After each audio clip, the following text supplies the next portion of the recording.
Bueno, eh, a continuación, para dar inicio al seminario, quisiera presentar a la docente que impartirá la sesión de hoy. Su nombre es Constanza González, es psicóloga de la Pontificia Universidad Católica de Chile, candidata a doctora en Ciencias del Desarrollo y Psicopatología, magíster en Psicología Educacional, máster en Mindfulness, y sus líneas investigativas están asociadas con la convivencia social saludable y colaborativa en diversos contextos. Posee trayectoria investigativa en el estudio de los factores promotores de climas escolares positivos, libres de violencia, bullying, al igual que la promoción de habilidades prosociales en el espacio escolar. Bueno, le damos el paso a Constanza para que inicie su presentación. Docente. Muchas gracias, Ruth. ¿Me confirman que se escuche bien?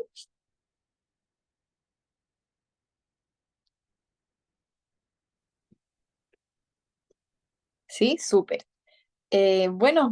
Hola a todos, bienvenidas y bienvenidos a este seminario en el que voy a intentar brindar una pincelada o una visión sintética respecto a cuáles son las claves principales que tenemos que tener presente al pensar en abordar las situaciones agresivas en el entorno escolar.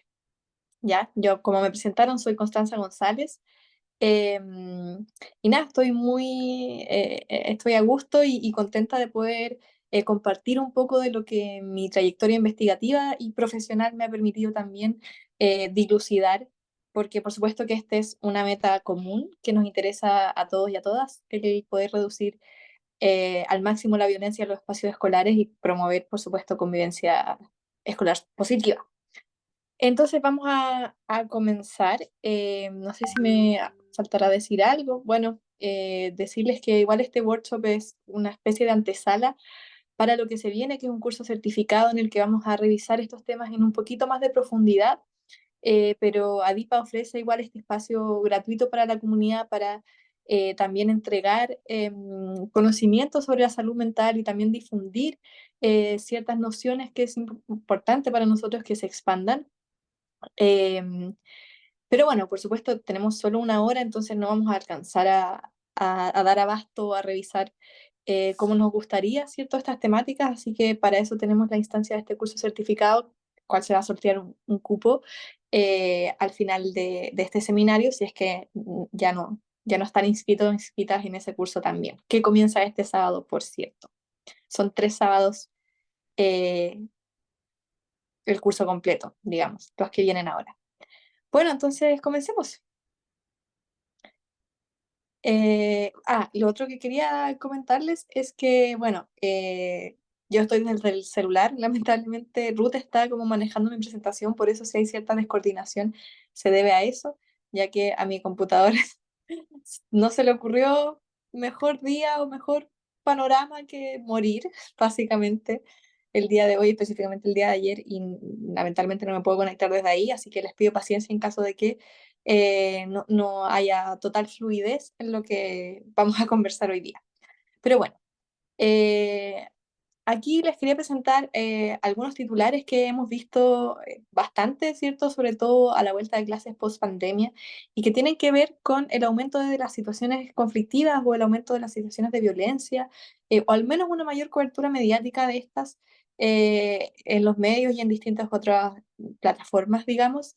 Y quería preguntarles a ustedes, aquí se pueden levantar la mano, quizás son muchos, en verdad, no me imaginé que iban a ser tantas personas, pero bueno, si quizás alguien quiera participar y comentar por qué creen que hubo este incremento de conflictos a la vuelta de la pandemia, por qué creen que se acrecentó este problema o si su percepción, digamos, también trabajando en establecimientos educativos es tal. Ahí no sé si Ruth me puede ayudar a dar la palabra a alguien que quiera levantar la mano primero. Ignacio, levantaste la mano. Ya. ¿Me escuchan? Sí, Voy a activar la cámara para que me vean. genial. Bueno, mi nombre es Ignacio, no sé si se ve la cámara. Yo no la veo al menos, pero no sé si soy yo la que... Ahí sí, ahí sí. Espérame, que el computador es medio nuevo. Ahí está, ya. Bueno, mi nombre es Ignacio, soy asistente de aula. Actualmente ejerzo como inspector educacional de un establecimiento y esto viene mucho tomadito de la mano con la familia. Menos acá donde yo vivo, que es el Bío, Concepción. Los niños ven mucho lo que es violencia intrafamiliar, ¿ya? Entonces, a raíz de esto, los niños transmiten la violencia intrafamiliar a raíz del juego en el colegio. Entonces, este año, cuando volvieron después de la pandemia, eh, volvieron mucho más agresivos, porque cuando estuvieron en la pandemia, en cuarentena, la violencia intrafamiliar subió, los porcentajes subieron mucho en los 2 últimos años. Entonces los chiquillos, los niños, mis niños, que les digo yo en el colegio, para evitar esto se les va haciendo diferentes tipos de estrategias, se les conversa, se les explica, se les hace juegos, se les hace talleres, qué sé yo, pero esto viene desde la casa, porque desde la casa la violencia intrafamiliar aumentó mucho. Y en el colegio los niños lo normalizan a través del juego. Entonces, sí hay un aumento, mi aporte es sí hay un aumento post y posteriormente después de la pandemia. Ok, muchas gracias Ignacio por tu aporte. De todas maneras, es algo que nos ha tocado ver, ¿cierto? Eh, Vamos a leer algunas de las respuestas del chat. Aquí hay una persona que discrepa, si le puede, digamos, escribir en términos breves por qué.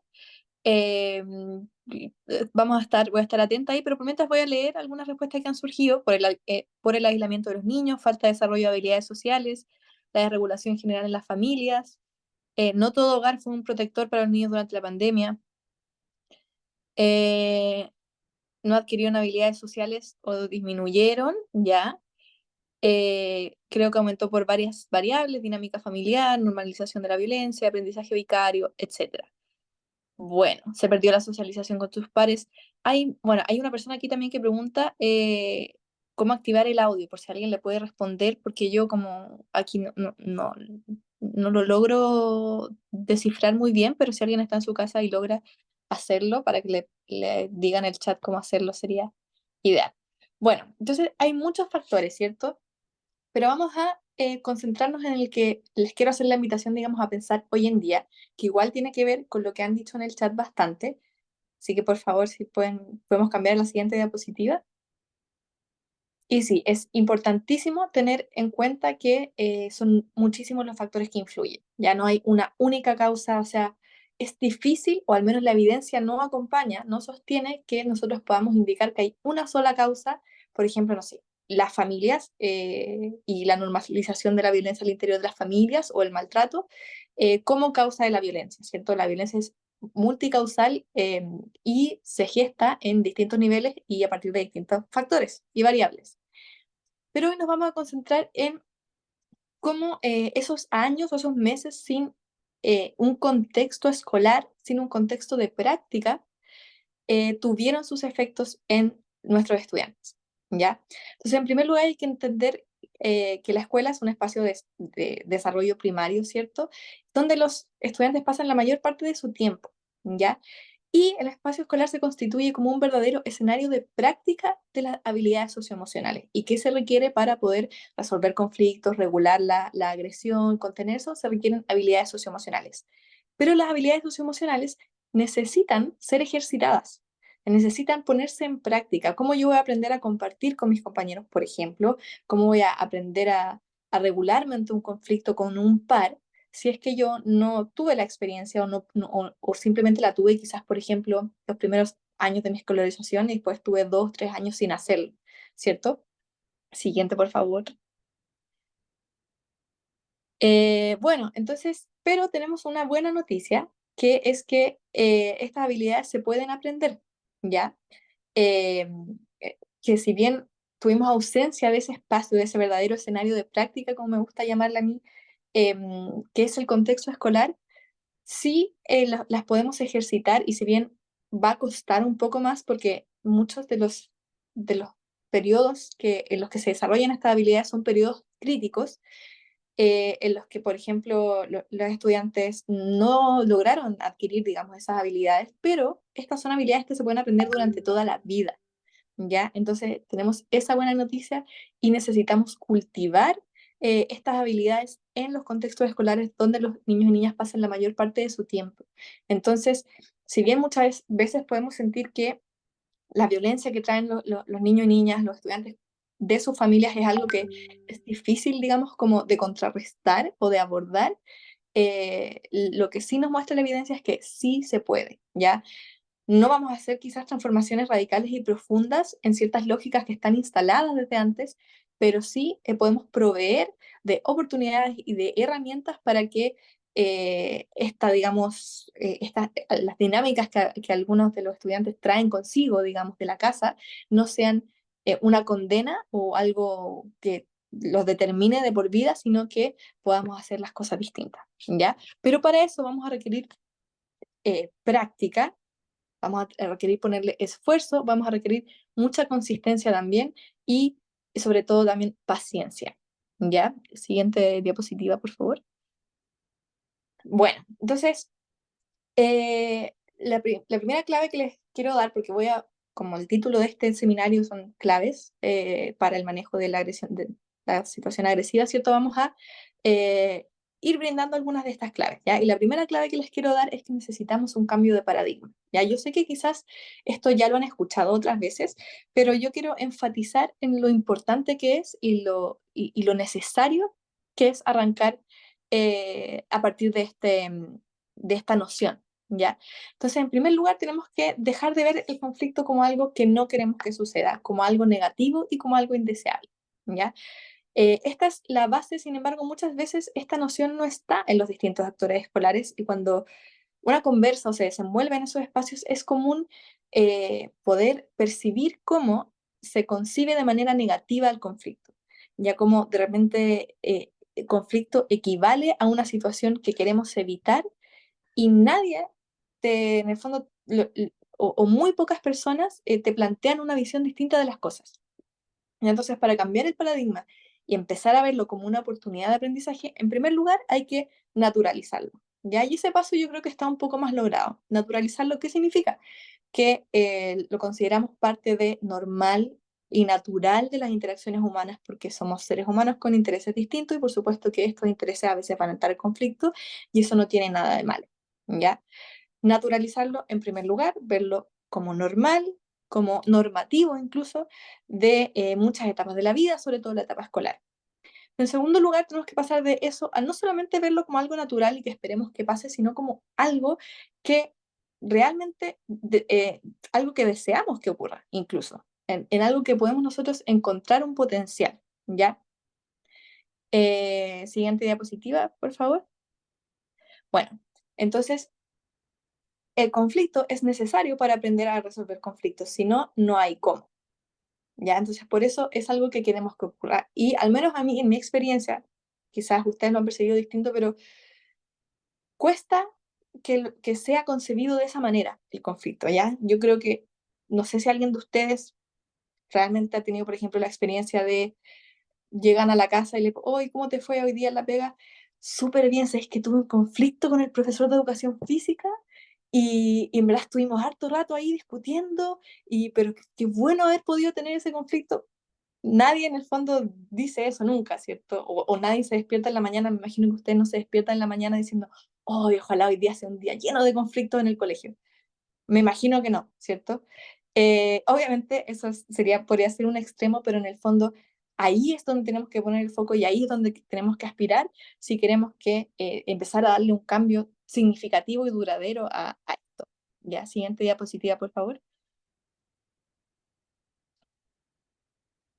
Bueno, entonces también tenemos que hacer ciertas distinciones importantes y es que una convivencia escolar positiva, por supuesto que no es lo mismo que una convivencia escolar en la que no exista el conflicto. Ya, esto es muy importante. Tenemos que abrazar el conflicto y tomarlo como parte de y como una oportunidad formativa. ¿Ya? Eh, Totalmente cierto, de las crisis podemos buscar estrategias para poder solucionarlo. Esa es la idea, que las crisis nos provean de oportunidades para desarrollar soluciones creativas a distintos problemas y soluciones que nos conecten más, porque un espacio en el que no hay conflictos, ya sea una relación de amistad, una relación de pareja, una relación familiar, la convivencia escolar en general, donde no hayan conflictos, no es un espacio vincular auténtico, no es un espacio vincular seguro, porque cuando la ausencia total de conflicto indica que hay una de las partes que está cediendo, ¿ya? Quizás son las dos, quizás es una. Hay algo que nos está manifestando auténticamente y eso no es lo que queremos. Cuando hablamos de salud mental, ¿cierto? Queremos que poder cultivar un espacio en el cual nosotros podemos desplegar nuestras preocupaciones, podamos poner los límites que sean necesarios, podamos manifestar nuestros intereses, ¿cierto? Siguiente diapositiva, por favor. Y bueno, también otra clave importante aquí es que, y en la misma línea, ¿cierto? Entonces, el problema no son los problemas, ¿cierto? O sea, el problema no son los conflictos en sí, sino que la manera en la que se resuelven. Entonces, está reportado, y me imagino que ustedes bien saben, que un conflicto, digamos, bien abordado, puede ser una oportunidad de aprendizaje y un motor de crecimiento incluso, y una fuente de resiliencia también, ya sea resiliencia individual como resiliencia del contexto escolar, de la comunidad escolar. Pero un conflicto mal abordado puede tener consecuencias negativas y puede ser un obstáculo para el aprendizaje, ¿cierto? Continuemos con la siguiente diapositiva, por favor. Bueno, y este cambio de paradigma que yo les comento es muy importante que se dé desde las bases. Y esa es la que yo le llamaría la clave número 3. ¿A qué me refiero con las bases? En que los distintos actores escolares, los asistentes de la educación, profesionales de la educación y todos quienes en el fondo ocupamos el rol de educadores o de apoyo a la educación en los espacios escolares, tenemos que desarrollar esta noción primero, ¿ya? Y eso es algo que también muchas veces falta que lo veamos y vemos mucha preocupación en los espacios escolares, que queremos que los estudiantes, no sé, se lleven bien o que no peleen tanto o que resuelvan sus conflictos de manera pacífica, pero ¿qué pasa con los adultos del sistema escolar? ¿Resuelven sus conflictos de manera pacífica? Muchas veces sí, no estoy diciendo que todas las veces no, pero hay muchas veces en las que nosotros, como les decía, nadie se levanta en la mañana queriendo, deseando tener conflictos con sus colegas, por ejemplo, sino que todo lo contrario, deseamos evitarlos y incluso las personas que, no sé, a veces hay personas que suelen tener más conflictos o que tienen fama de ser conflictivas. También, en el fondo, el afrontar tan desesperadamente el conflicto es una manera de evitarlo. Como yo necesito a toda costa dejar de sentirme como me siento y necesito imponer mi interés, por eso siempre estoy como, eh, digamos, pasando a llevar o poniendo mi visión o confrontándome más bien a otras visiones. Entonces, esto es lo que tiene que ser esencial. Como cualquier cosa que nosotros queramos establecer, y hago énfasis porque, al menos en mi experiencia, la de mis colegas, de la psicología educacional y de todo lo que se está documentado también, es muy raro. O sea, es muy común encontrar deseos de construir una convivencia escolar positiva entre los y las estudiantes, pero cuando vamos a, por ejemplo, nos centramos y ponemos el foco en los docentes. Colaboran los docentes también entre ellos, hay un ambiente positivo, hay un ambiente de ayuda, de contención también, se hablan de las emociones también, los mismos docentes hablan de sus emociones, está o entre los distintos, digamos, los directivos, los docentes, los auxiliares, los asistentes de la educación, es común ver que también existen ese tipo de enemistades, de rencillas, de incluso enfrentamientos a base cotidiana en distintos establecimientos escolares. Y eso es lo primero que debiésemos enfocarnos antes de aplicar el taller de, no sé, habilidades socioemocionales, de darles las actividades que hagan para orientación, de enseñarles a resolver conflictos. Antes de eso es importante que la comunidad escolar, primero los adultos de la comunidad escolar, empiezan a incorporar estas nociones y a trabajar en cómo ellos están construyendo la convivencia desde ahí. ¿Ya? Continuamos. Estoy viendo la hora para no pasarme. Bueno, y ahora vamos a unas distinciones conceptuales importantes, ¿ya? En que igual es necesario mantener estas, digamos, definiciones claras, ¿ya? Entonces, bueno, en primer lugar vamos a definir a la violencia escolar. Esta definición es obtenida desde el Mineduc. ¿cierto? Como aquellos modos de relación que se caracterizan por el uso ilegítimo de la fuerza y el poder, ¿ya? Que tienen como consecuencia dañar la integridad de otra persona, y se entiende que es transmitida y aprendida, tiene un componente cultural muy importante, pero el hecho de que sea aprendida es una mala y una buena noticia, porque nosotros decimos, bueno, los niños lo aprenden de sus casas y vienen con eso y lo traen al colegio, pero si es aprendida, nosotros también podemos enseñar otras formas de relación, ¿ya? Que sean distintas, que sean más pacíficas, que sean positivas. Esto se aprende, ¿ya? Así que es posible enseñar otro tipo de formas de afrontar esta situación, ¿ya? Otra cosa que tenemos que tener presente cuando hablamos de la violencia es que en general la violencia es un medio, ¿ya? Y también hay que siempre tener en cuenta el para qué se está usando la violencia cuando hay situaciones de violencia extrema, por ejemplo, o de violencia en los establecimientos escolares. Es importante preguntarse qué buscan las partes, porque a veces un estudiante no tiene las habilidades ni cognitivas, socioemocionales, quizás para expresar lo que necesita de otra manera. Entonces acude a la violencia como un medio para poder elaborar esta situación o lograr algún cometido que tiene que ver con protegerse principalmente. Entonces, ese es el análisis que también hay que hacer, porque no sacamos nada con querer que la violencia no ocurra o castigar la violencia si es que no la entendemos, si no entendemos qué está manifestando. ¿Ya? Bueno, es un modelo relacional aprendido, como ya lo dije, y la violencia en el fondo viene a ser esta expresión más extrema o sistemática de la agresión, y la agresión no es lo mismo tampoco que violencia, ¿ya? Así que vamos a pasar a la siguiente para entender un poco mejor qué es la agresión. Y la agresión se entiende como un comportamiento defensivo natural, ¿ya? Que en general los organismos vivos despliegan en situaciones en las que se ven amenazados, ¿ya? Entonces aquí, por ejemplo, está el ejemplo de la abejita, de esta especie de la lagartija o lagarto, en el que cuando se ven amenazados van a responder con esta agresión, ¿ya? Y es incluso esperable cuando una persona se ve en estas situaciones de amenaza y no necesariamente constituye un tipo de violencia. Entonces, cuando hablamos de violencia, tenemos que tener claro que hablamos de algo mucho más grave, algo desproporcionado, o bien una situación que se repite en el tiempo y que comienza a someter a ciertos grupos quizás o ciertas personas ante la voluntad o la imposición de intereses de otro grupo. ¿Ya? Continuamos. Entonces, vamos a recapitular un poco para no perdernos en el hilo conductor de esto. Estoy todo el tiempo viendo la hora para que no nos... porque yo siempre me suelo extender mucho, entonces tengo que estar muy controlada siempre para no pasarme. Entonces tenemos que la agresión cumple una función, ¿cierto?, que surge en entornos percibidos como amenazantes. Entonces ahí podríamos también preguntarnos, cabe hacer la reflexión, cabe preguntarse como digamos, como profesionales de la educación, como personas que trabajamos en esto, y cabe preguntarnos cuál es la amenaza que percibe aquel estudiante que, que está respondiendo con agresión, ¿ya?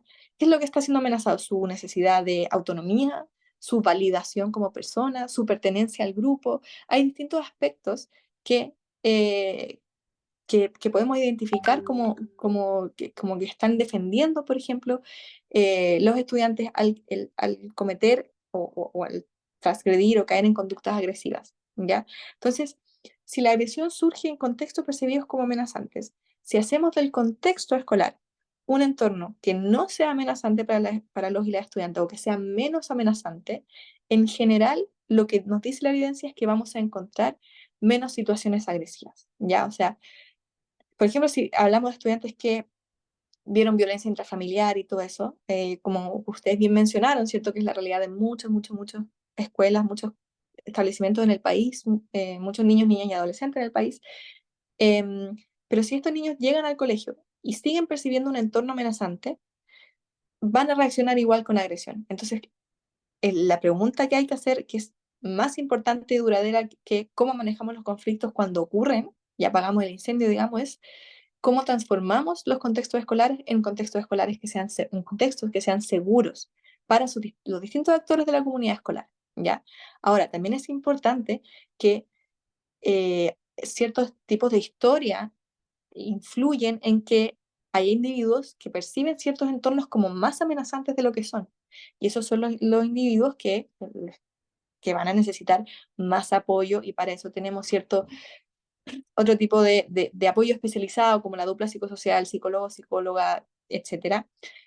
Porque también es importante enseñar a detectar la amenaza y poder identificar cuándo realmente hay una amenaza y cuándo no, y cómo respondemos a esa amenaza cuando la vemos, ¿ya? Entonces, eso es un concepto importante también, el tema de la amenaza en los contextos amenazantes y transformar en un espacio seguro. Entonces, eh, en estos casos también es importante que los estudiantes, por supuesto, y la comunidad escolar en general, tenga herramientas que cumplan la función de la agresión. Porque si nosotros solo quitamos y decimos, no sé, punitivo o prohibimos, digamos, ciertas expresiones de violencia o las castigamos muy duramente, estamos, bueno, quizás eliminando en cierta medida el problema, pero no estamos proveyendo eh, no estamos proveyendo algo de reemplazo. ¿Ya? O sea, ¿qué pueden, si los niños no usan la violencia, entonces, ¿qué usan? ¿Ya? Y esas son las habilidades y las herramientas que nosotros tenemos que proporcionar. ¿Ya? Bueno, entonces los conflictos pueden transformarse en agresión, pero no necesariamente. Como veamos, un conflicto bien conducido es lo mejor que nos puede pasar. De hecho, no es necesario entonces por eso también es importante atender los conflictos, no solo cuando estos ya son agresivos. Ya muchas veces pasa que un conflicto que llega, no sé, a la oficina del encargado encargada de convivencia, un conflicto muy escalado, empezó antes, pero por supuesto que no le prestamos atención porque, y lo entiendo, tenemos nuestros recursos puestos en las cosas urgentes y las cosas importantes, ¿cierto? Entonces, a veces desmerecemos un poco, ay no, que la Juanita se peleó con la Pepita porque hoy día le gustó uno y el otro día le gustó el otro y a ella también le gustaba, pero a él no, y ella no son amigas y después son amigas de nuevo, entonces ignoramos esas situaciones que en el fondo son oportunidades también para conducir esos conflictos y evitar que escalen, ¿ya? Bueno, entonces, subyacente a la violencia, lo más probable es que encontremos un conflicto, hay conflictos, pero no siempre el conflicto tiene que llevar a la violencia, ¿ya? Siguiente, por favor. Bueno, entonces, como les venía adelantando un poco, lo que nosotros vemos como manifestación de agresión en el contexto escolar es solamente la punta del iceberg, ¿ya? Muchas veces esta situación más agresiva es raro que ocurra de la nada, ¿ya? Muchas veces se apunta a ciertos estudiantes como los que, no sé, los estudiantes conflictivos, los que tienen las familias más difíciles, entonces ellos solo reaccionan y le pegan a sus compañeros, o qué sé yo, el estudiante, por ejemplo, perteneciente al espectro autista que no tiene regulación, entonces le pega a sus compañeros, etc.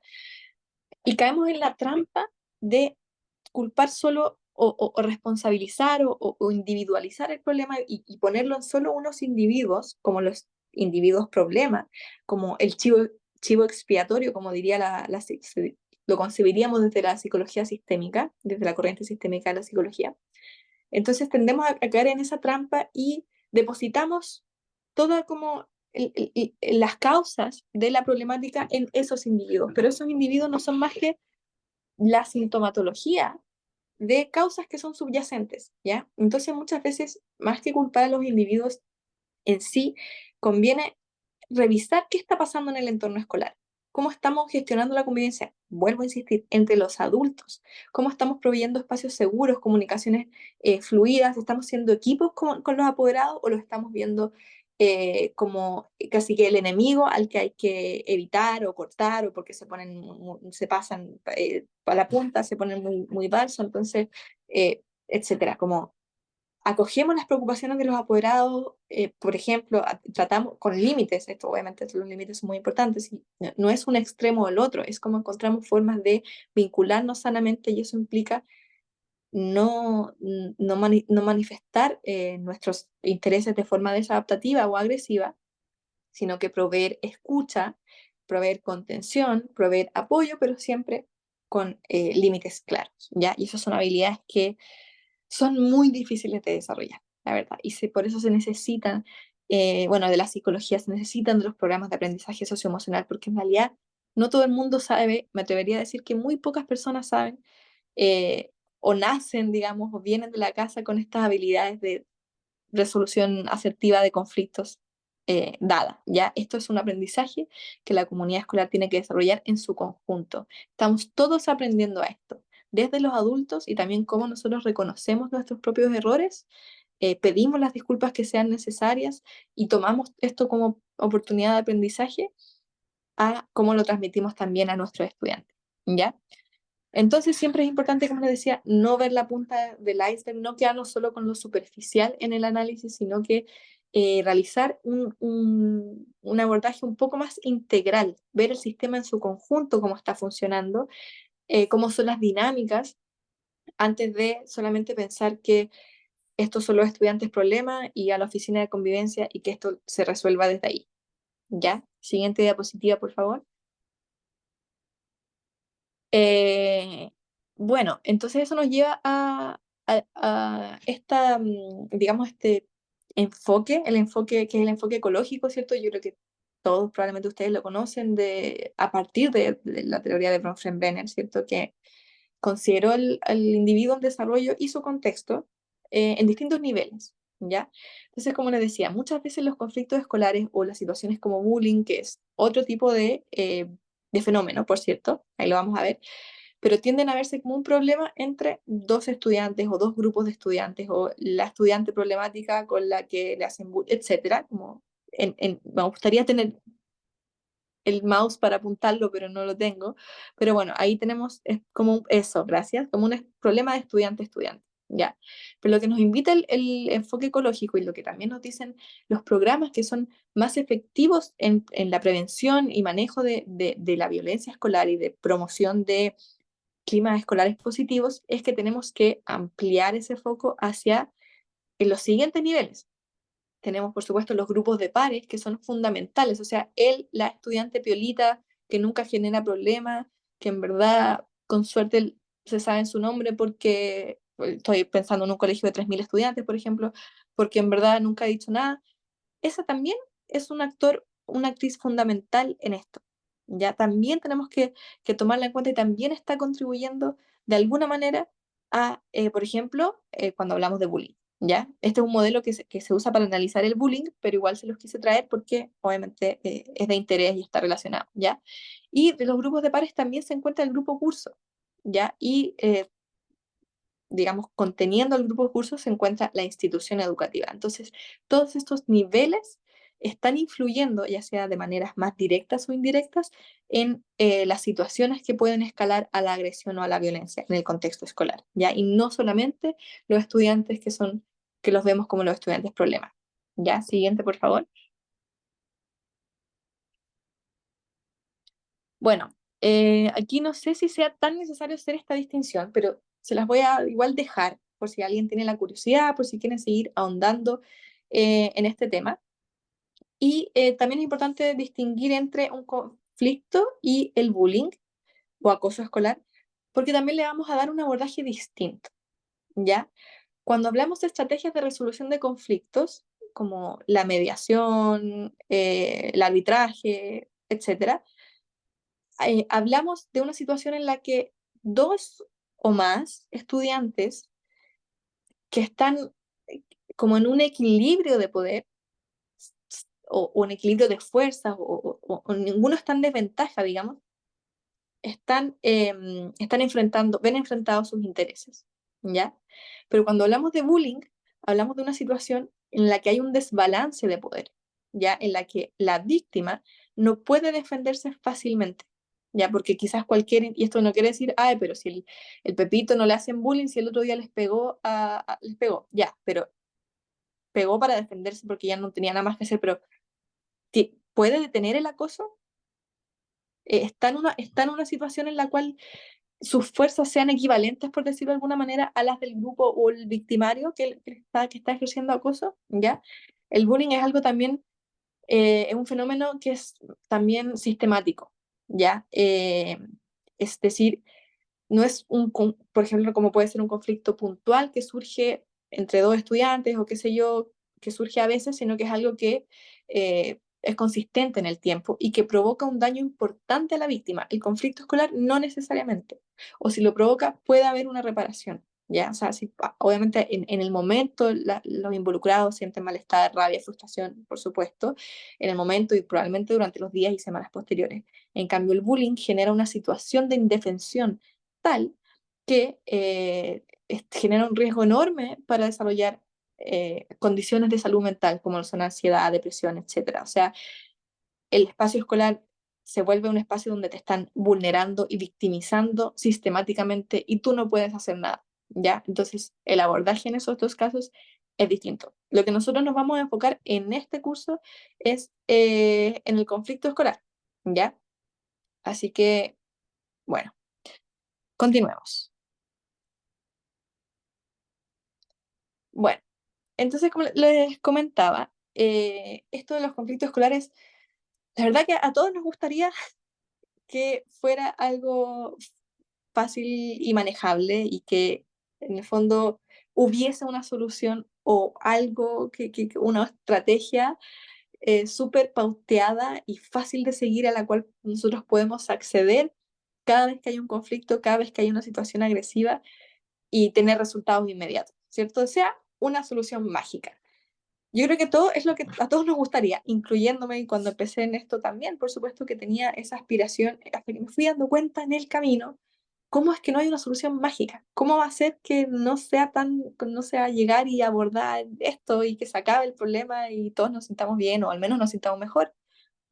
Pero la noticia, la mala y pues buena noticia, depende de la perspectiva, es que esto requiere tiempo y requiere, yo uso la analogía de la siembra y la cosecha, ¿cierto? Para cosechar un clima escolar positivo necesitamos sembrar y cuidar esa siembra de manera sistemática, consistente, participativa también, y sembrarlo, tal cual con sembrar, proveer las condiciones necesarias para que cuando emerja el conflicto, este no escale tanto. O si escala, bueno, que pueda ser reparado, que las partes no se sientan tan resentidas, que las partes se sientan escuchadas, que las partes puedan aprender que la interacción humana a veces implica ver amenazado nuestros intereses y está bien, que a veces implica aceptar que mi compañero me gritó, me trató mal, y bueno, es parte de la vida también, ¿ya?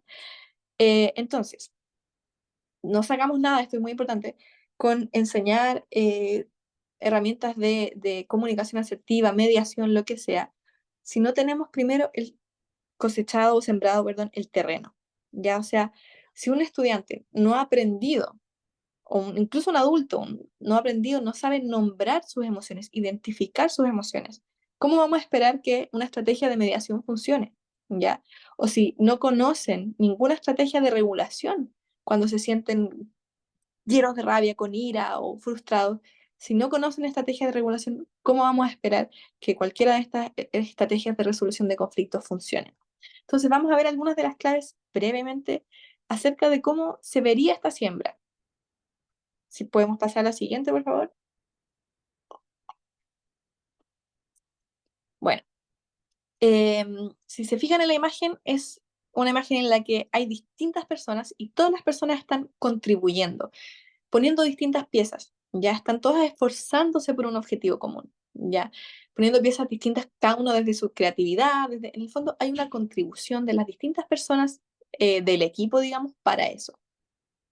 Y esto es lo que también la evidencia señala de manera contundente respecto a cómo mejorar la convivencia escolar en general, ¿ya? Y esto es con un trabajo que es intencionado, mancomunado y sistemático. Es una forma de resumirlo, podríamos decirlo de varias formas, pero la idea central aquí es que, primero, un trabajo intencionado, o sea, el establecimiento escolar se pone como meta importante el aprendizaje socioemocional, la convivencia positiva, como un fin en sí mismo, no porque, oye, ahora que vino la pandemia, no tienen estrategia, entonces para que por favor esto vuelva a ser un poco más normal y podamos pasar los objetivos del CIMSE o pasar la materia del CIMSE no, es porque realmente es algo que tiene valor y que necesita ser explícitamente intencionado por el establecimiento, ¿ya?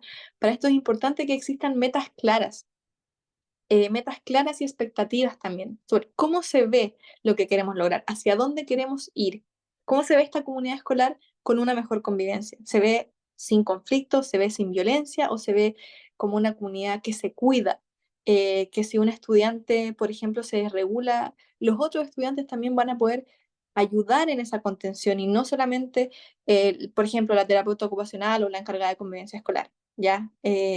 Los profesores también entre ellos se cuidan, el cuerpo docente, es una comunidad de cuidado. ¿Qué queremos lograr en positivo? No solamente lo que no queremos que pase, ausencia de violencia, ausencia de agresiones, etcétera, sino que formular estas metas en positivo para poder tener ese horizonte y trabajar hacia ahí, hacia allá.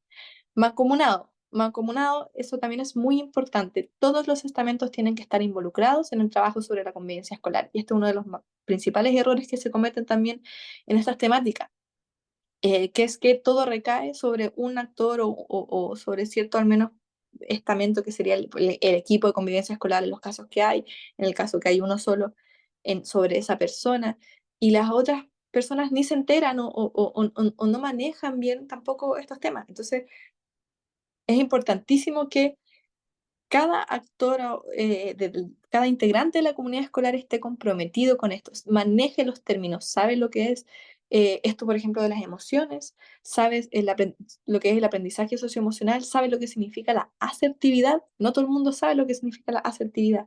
Entonces, bueno, y le importa también trabajar eh, a la par con su colega que quizás no le cae tan bien por una meta común que es la convivencia escolar positiva.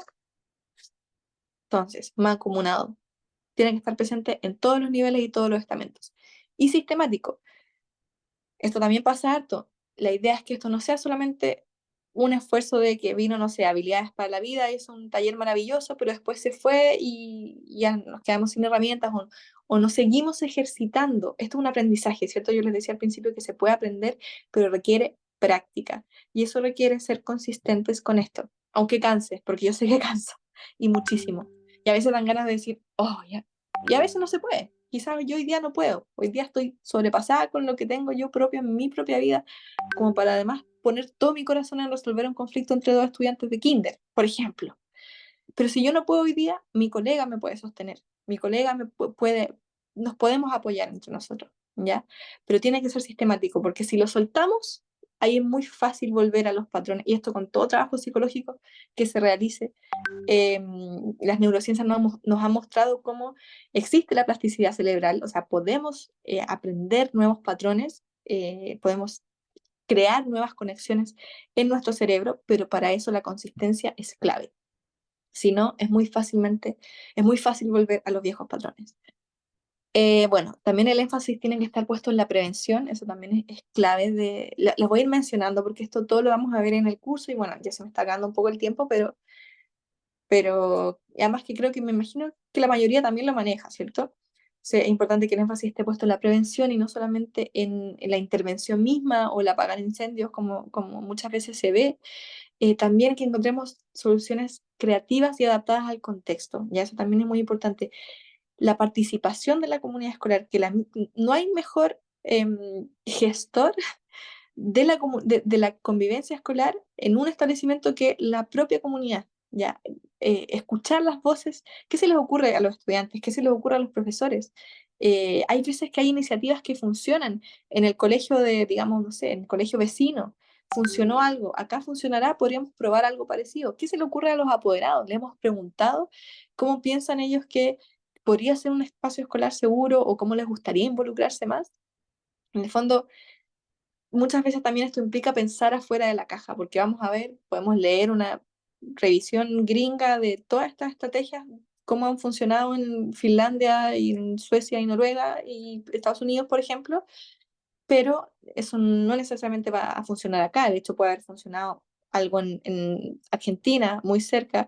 En Chile puede haber funcionado, en el colegio al lado puede funcionar algo, ya en el contexto escolar no. Entonces, cada contexto tiene sus propias particularidades y también hay que poder identificar esos recursos que hay para poder explotarlos y aprovecharlos al máximo y desde ahí ir construyendo también soluciones y medidas preventivas.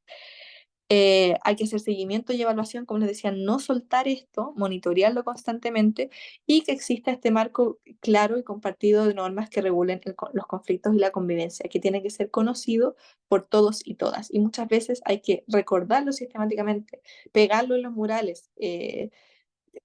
Los estudiantes tienen claro, los profesores tienen claro qué pasa cuando hay alguna sanción al reglamento, cuál va a ser la consecuencia asociada a cada acción, cuáles son los niveles de gravedad. ¿Eso lo manejan todos y todas? ¿O solamente, no sé, el encargado de convivencia? Eso también hay que preguntarse.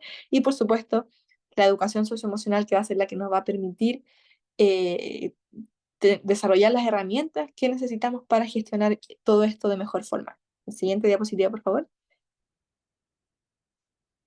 Bueno, me quedan 8 minutos, así que voy a tratar de ir un poquito más rápido para variar, me pasé.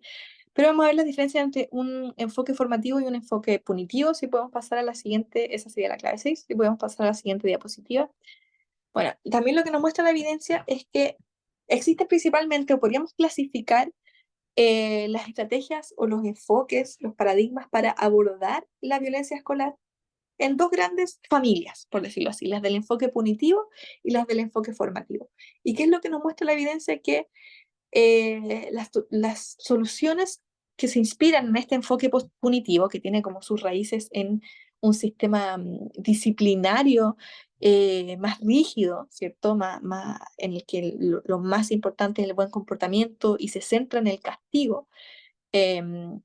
Bueno, esto provee soluciones temporales, sin embargo, daña la convivencia y daña la comunidad escolar. Un exceso de enfoque punitivo a la hora de enfrentarnos a esto, a todo lo que es la convivencia escolar. ¿Ya? Entonces, ¿qué es lo que es más efectivo, pero más difícil de aplicar?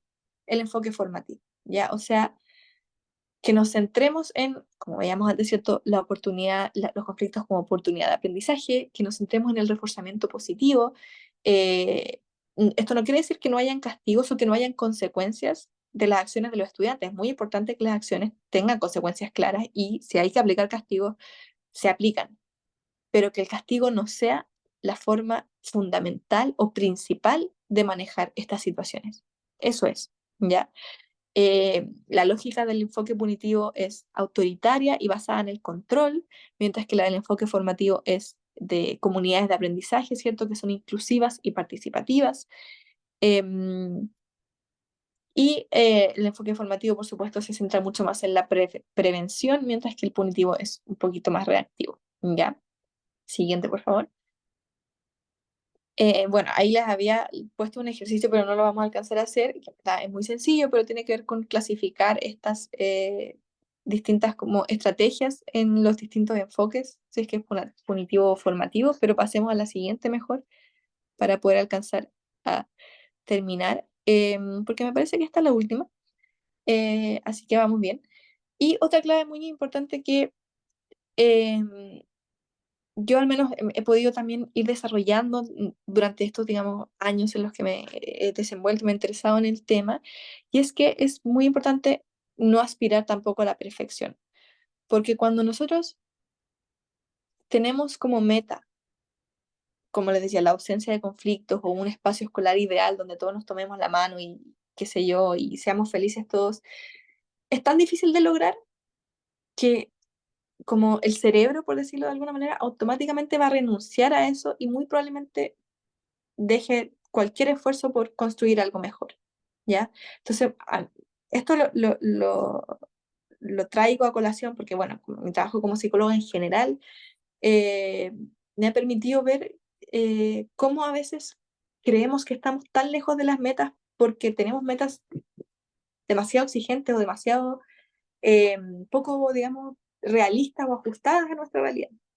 ¿Ya? Entonces, por ejemplo, y eso nos hace tirar la toalla. Un ejemplo muy claro es un estudiante de magíster, bueno, unos estudiantes de magíster, que en una clase me dijeron, cuando yo estaba, bueno, con todo este cuento, que es como el mismo cuento que le estoy contando a ustedes ahora, pero bueno, profe, es posible, como, o sea, no, es imposible que no exista el bullying, como el sí o sí va a haber bullying porque la naturaleza humana es agresiva, no sé qué. Hay evidencia que contradice eso, pero es otra discusión. pero lo central aquí y la respuesta que yo les di al menos en ese momento fue que no aspiramos a que no exista el bullying, ¿ya? O sea, eso sería lo ideal, obviamente, pero es muy difícil que pase.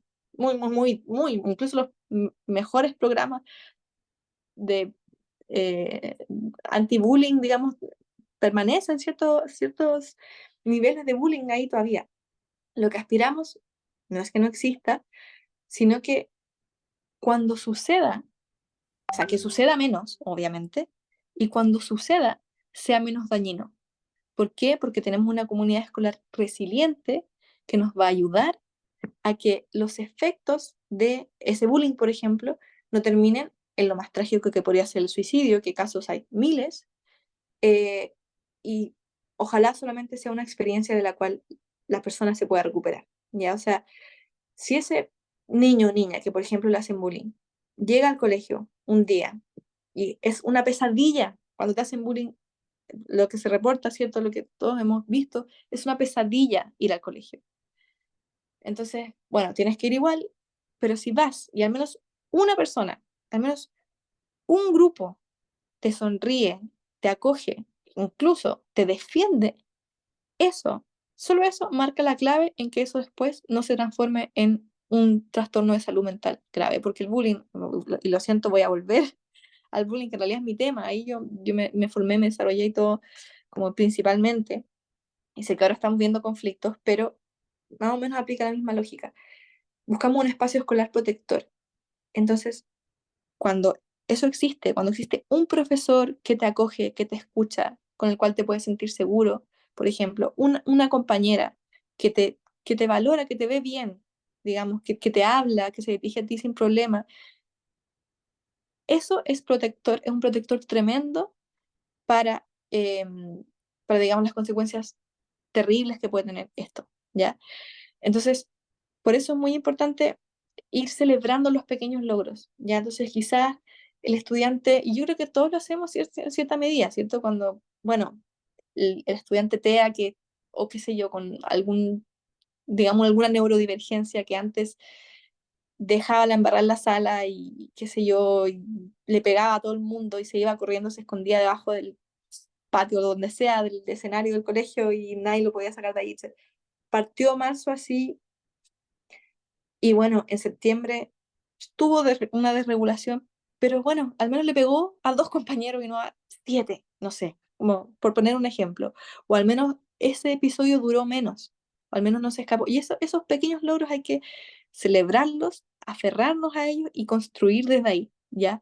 Hay que reconocerlos, porque esos son los, a veces nos vemos y decimos, esto es tan difícil que me rindo. Es muy fácil rendirse, es muy fácil decir, y yo he estado muchas veces en una situación como, esto no tiene sentido, no, porque las drogas, ya para mí son temazos preocupantes las drogas, todos los esfuerzos que podemos hacer en el espacio escolar se ven contrarrestados porque hay mucha droga, la delincuencia, la violencia, en los que están ubicados los entornos escolares, entonces a veces dan ganas de tirar la toalla y no hacer ni un esfuerzo, pero la invitación aquí es a persistir, a siempre desde el respeto, de la contención, desde el cariño también. Son elementos que nos van a permitir proveer un espacio escolar seguro en el que quizás siga existiendo la violencia, pero de manera mucho menos escalada, de manera mucho más tolerable, y ya tengamos, por ejemplo, quizás no podamos hacer nada con los estudiantes que son ya más problemáticos, tienen condiciones de salud mental más terribles o más desarrolladas, más graves, pero sí vamos a contar con un grupo de estudiantes que le digan, oye, tú no le hables, tú no grites así, no está bien que le pegues a Juanito, Pepito, si es que no hay ningún inspector adulto para intervenir. Nuestra aspiración es que los mismos estudiantes vayan desarrollando estas lógicas, al mismo tiempo, por supuesto, que los adultos primero, ¿ya? Entonces, ese es el camino y eso es lo que vale la pena día a día en este tema de la resolución de conflictos. Creo que hay muchas más cosas que podría decir, muchísimas cosas que se me quedaron en el tintero, por supuesto, y que no dan abasto, pero al menos eso es lo que les quería transmitir. Creo que queda una diapositiva, que sería como la síntesis, sí. Ahí están, digamos, las claves que yo en esta ocasión les quise compartir. Y ahora vamos a responder, no sé si 2 o 3 preguntas, dependiendo de lo que la moderadora nos diga. Yo sé que hay muchas más preguntas. Bueno, igual decirles que me pueden escribir un correo. No sé si lo responda si es que son muchos, pero puedo hacer mi mayor intento. Cualquier cosa. Se me olvidó poner mi correo, pero es Constanza González Matamala, que es mi nombre, las dos con Z, González, @gmail.com. Es como el correo más fácil que tengo. Constanza González Matamala, todo junto, @gmail.com. Eh, Porque, bueno, me encantaría poder quedarnos conversando más rato sobre todas estas preguntas, pero vamos a seleccionar solo 3 para poder, o 2, creo, me parece, dependiendo de cuánto nos extendamos para poder abordarlas. Ya. Que las preguntas sean cortitas. Recuerden, no, aquí no se puede hablar sobre temas muy personales porque esto se queda grabado y pueden verlo muchas personas, ¿ya? Entonces, por favor, Macarena, te doy el pase.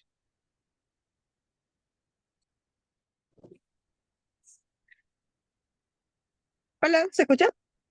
Sí, Es más que nada para hacer como una acotación respecto como a la charla. Yo creo que es una charla buenísima, la verdad. Creo que los contextos de violencia y como decía la colega, siempre van a estar y algo que igual se transmite y es parte del propio crecimiento, del propio desarrollo socioafectivo de los mismos niños, de los adolescentes, parte del desarrollo de la adolescencia también, del desarrollo de la identidad. Entonces, claro, es una temática que día a día estamos como expuestos y en esos casos, claro, el tema de acompañar, de contener, de entregar como estrategia y me pareció como muy fundamental e importante lo que refirió recién, el reconocer como los pequeños logros, porque quizá uno desde nuestra mirada como más desde el ser adulto y todo, como que dice, claro, ojalá es como que esto no pasara y que fuera erradicado totalmente las conductas como que tiene el niño, pero hay que quizás como ponerse a pensar en la propia mente de él, así como lo que le está sucediendo, su propio contexto, qué está viviendo. Y en ese caso, no sé, pasa igual de que los mismos niños se reconocen sus propias acciones, ellos van pasando el tiempo y es como, hoy día como que muy feliz me acerco, tía, pasó esto y ya no hice esto, hice otra cosa. Entonces, claro, creo que eso va a través del propio reconocimiento que uno les da, así como que, ¿qué hiciste hoy día? ¿Y cómo lo resolviste? Felicidades, viste que puedes. Y el propio reconocerle como estas acciones va generando como que ellos vayan internalizando otras estrategias. Entonces, me pareció muy importante, una gran temática, la verdad, que va a estar presente y hay que ser realista, es como algo necesario finalmente. Eso, era como más un punteo. súper, muchas gracias por compartir sus apreciaciones. Me alegra que a algunos les haya resonado esto. Antes de pasar a la siguiente pregunta, quiero igual hacer una acotación. No creo que me malentiendan cuando digo que pegarle a 2 niños en vez de 7 es algo bueno o algo necesariamente deseable. Por supuesto que el escenario ideal, no hay nada que a mí me gustaría más en este mundo que no existiera el bullying, por ejemplo, o no existiera, digamos, nadie tuviera que sufrir el verse vulnerado, el ser víctima de esa agresión, por ejemplo, porque no es justo, nunca va a ser justo. Pero lo que sí estoy transmitiendo es que lamentablemente no es real y no sirve. O sea, la expectativa, como bien dije antes, tiene que ser clara y tener nuestro escenario ideal en la mente, pero eso no quiere decir que pensemos que eso es lo que tenemos que lograr y si no, ningún esfuerzo vale la pena. No sé si se entiende. Espero que se entienda, pero el punto aquí es que hay que ser realista y bueno, como les dije en el ejemplo, claro, de marzo a septiembre podemos tener un cambio en el que lamentablemente, le haya pegado a 2 compañeros en septiembre, pero eso es mejor que 7, y sí, es mejor que 7, quizás el próximo año sean 0, y ojalá, es lo ideal, pero lamentablemente en el contexto en el que estamos hoy en día está bastante difícil. Entonces, muchas veces lo que se usa más es usar medidas de mitigación, o sea que ese niño que lamentablemente resultó víctima de la agresión, de un estudiante que está mejorándose, eh, que al menos sepa que tiene un contexto escolar que lo contiene y que, bueno, se vio siendo víctima de agresión y eso está mal y no debería pasar, pero al menos que tenga esta seguridad, tenga este apoyo social, el apoyo social es un factor también tremendamente importante para evitar muchos problemas de salud, no solamente salud mental, sino también salud física, como las enfermedades crónicas. Vamos a la siguiente pregunta.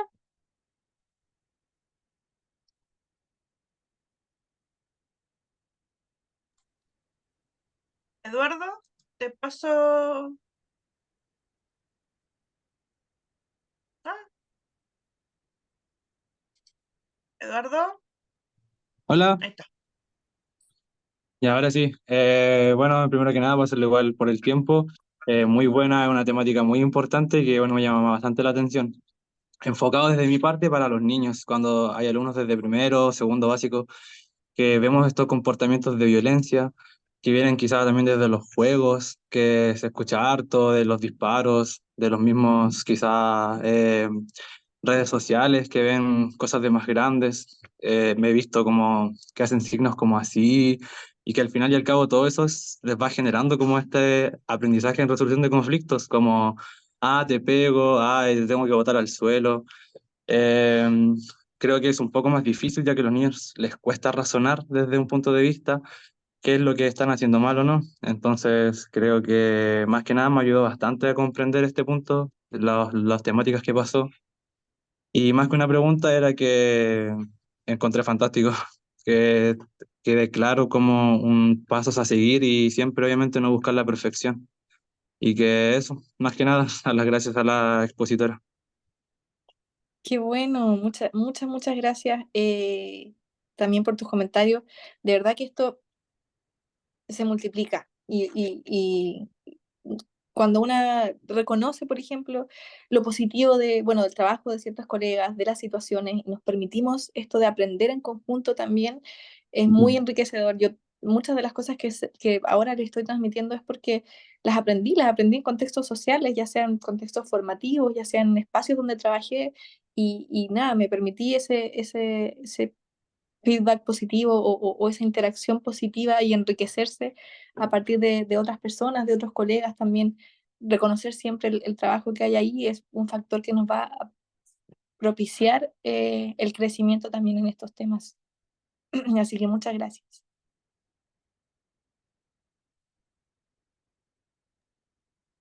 Ya, como última pregunta a Oscar Rifo.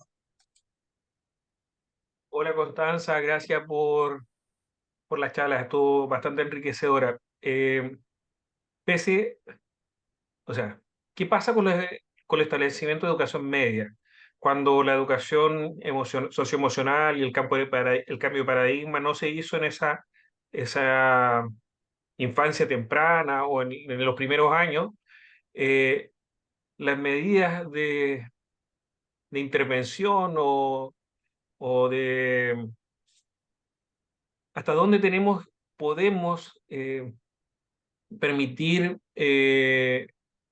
estas situaciones. Lo que pasa es que cuando un chico no es lo mismo una pelea de niños que de grandes, o cuando hay un descontrol o una desregulación de parte de un adolescente de 16 años, por ejemplo, que golpea a otro. Más allá de toda la situación legal que también se involucra, la ley de responsabilidad penal adolescente, la exigencia de la comunidad de que poco menos se expulse a los jóvenes. eh, ¿Qué hacer en ese sentido? Porque en realidad, si la comunidad no está educada o no tiene estas herramientas socioemocionales, y hablo de la sociedad completa, en donde las comunidades, por ejemplo, más pequeñas, donde los establecimientos tienen una injerencia respecto de la comuna mucho mayor, es súper complejo esta situación y a veces se produce una escalada en donde intervienen las familias, amenazas. ¿Qué se podría hacer en este tipo de situaciones? Muchas gracias por tu pregunta. Sin duda es muy interesante. No sé si la voy a poder responder, pero al menos voy a tratar de abordar dos puntos centrales o que me parecen centrales en ese tipo de situaciones. Bueno, tres, ya, voy a abordar tres. El primero es que si bien en la infancia tenemos, sí, bueno, si intervenimos mientras más temprano intervengamos, más posibilidades de éxito tenemos, porque por supuesto que el cerebro está recién formándose, formando sus conexiones, entonces ahí es donde vamos a poder tener más éxito. Y si ya sabemos esto, yo diría, vámonos a, en el caso de los establecimientos que no sean liceos, que tengan educación más temprana, aprovechemos eso y vámonos ahí para estos programas de educación socioemocional. Pero lo que nos ha demostrado, sobre todo las neurociencias, es que el cerebro aprende durante toda la vida, ¿ya? Y si bien es más difícil en ciertas etapas, o más que más difícil, dejémoslo en que no es tan fácil, pero sí se puede, ya se puede, va a costar quizás más, vamos a tener que encontrar otras estrategias, pero estos aprendizajes se pueden lograr de alguna manera. Solo que, claro, requieren esto sistemático, quizás dejar un poco de lado a veces objetivos académicos y detenernos, cuando hay un hecho de violencia importante, detenernos en qué pasó. Ya, yo sé que a veces es difícil porque hay miles de cosas que ver y se prioriza lo académico, por ejemplo, pero cuando hay hechos de violencia importantes, es importante que toda la comunidad escolar, o al menos la comunidad más cercana, el grupo curso, por ejemplo, reflexione en torno a lo que pasó y se dé el espacio para poder analizar esta situación y no repetirla. Y que ahí también se dé el espacio para todos y todas que den su percepción también, ya no solamente que sea un tema de los involucrados, que por supuesto ahí se tienen que tomar las medidas como pertinentes del momento, pero sí generar ciertas reflexiones en torno a la comunidad escolar en general. Ya, por ejemplo, con el grupo curso, poder tener un espacio en el cual se converse esto, pero se escuche genuinamente lo que tienen que decir estos adolescentes. Como, ¿ustedes cómo vieron el conflicto? Porque quizás a veces nos comenten cosas que nosotros no tengamos tan presentes. Ya hay típicos que nos digan, no, pero si esto pasó en verdad en la esquina cuando el Pepito miró feo al Juanito y le hicieron así, y se hicieron así, y el gesto aquí y el gesto allá.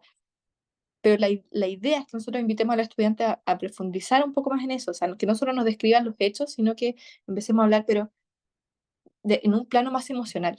Ya, pero ¿qué sienten ustedes con eso? ¿Y ustedes también aplican estos hechos? ¿Qué significa? Cuéntenme más. Por supuesto, siempre involucrarnos en el mundo de los adolescentes. Yo sé que muchos lo hacen porque lo he visto. Y he visto que los adolescentes valoran mucho eso, y eso es lo que me quería referir como el punto 2. Los adolescentes valoran mucho que una intente entrar en su mundo.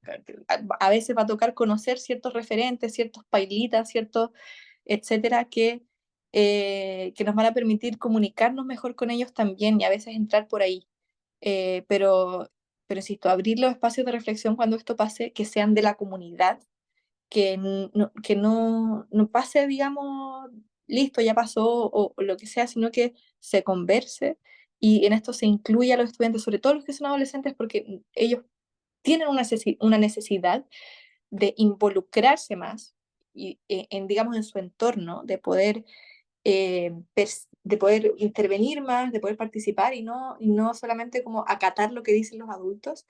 Entonces, pensar con el grupo curso, con el nivel, con lo que sea, ¿qué se les ocurre a ustedes como compañeros? Por ejemplo, estoy dando ideas así como al aire, obviamente habría que analizar la situación como más puntual, en base a los hechos, pero más precisos, pero ideas que se me ocurren como preguntarles a ellos qué se les ocurre a ustedes para que podría servir para evitar que estas situaciones ocurran de nuevo y darles un poco más de voz, ya que se sientan también que ellos son artífices de la convivencia escolar, de lo que está pasando, de cómo ellos se van a sentir cada vez que entren al establecimiento escolar, que también es su responsabilidad, eso. Y respecto a las familias también, que hay como ciertas rencillas, ya, eso es bastante difícil de abordar, la verdad. Lo único que se me ocurre en este momento como aporte es escucharlas. Muchas veces,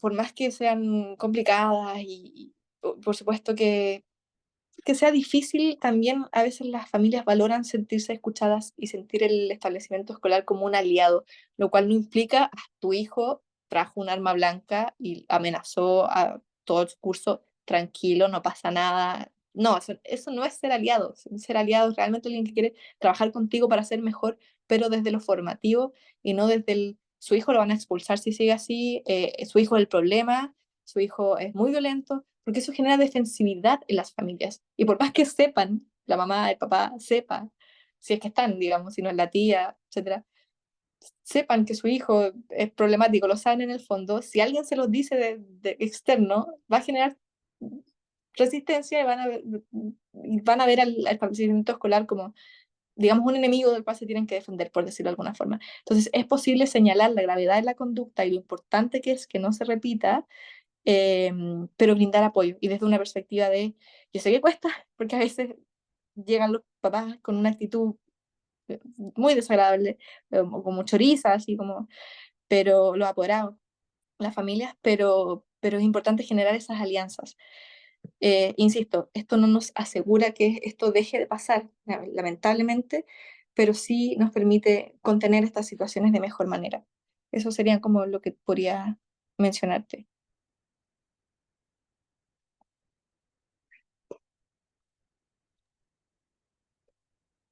Bueno, muchas gracias, docente. Eh, Creo que ya no hay ninguna otra pregunta. Espérate, Bueno, perdón, que alguien dijo algo en el chat, disculpa, quiero agregar una última cosa. Otra cosa fundamental que aprovecho de comentarles. Alguien dijo se sientan escuchados. Otra persona dijo implementar la escucha activa. Eso es muy importante. Y también es importante mantener la distinción de que entender no es aceptar, ¿ya? Y no porque yo te escuche y te acoja y diga entiendo, tiene sentido, ¿ya? Es- Significa que yo estoy aprobando o justificando esa conducta.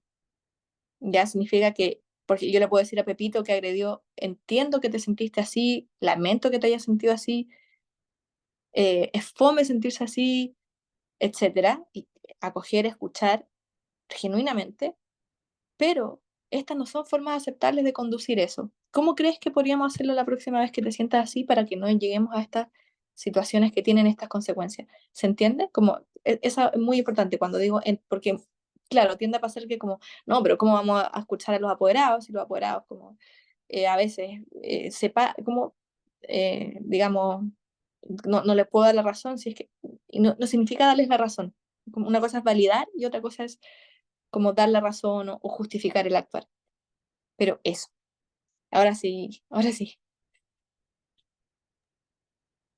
bueno, lo siento, Claudia, por la hora no podemos seguir respondiendo preguntas, pero igualmente quiero darles las gracias tanto a la docente como a los participantes que vinieron, bueno, que se metieron al link de Zoom y vinieron a escuchar a la docente. Muchas gracias, docente, porque estoy más que segura que varios tuvieron varias información ahí importante y se quedaron bien reflexivos y pensando cómo mejorar un poco más. Y muchas gracias.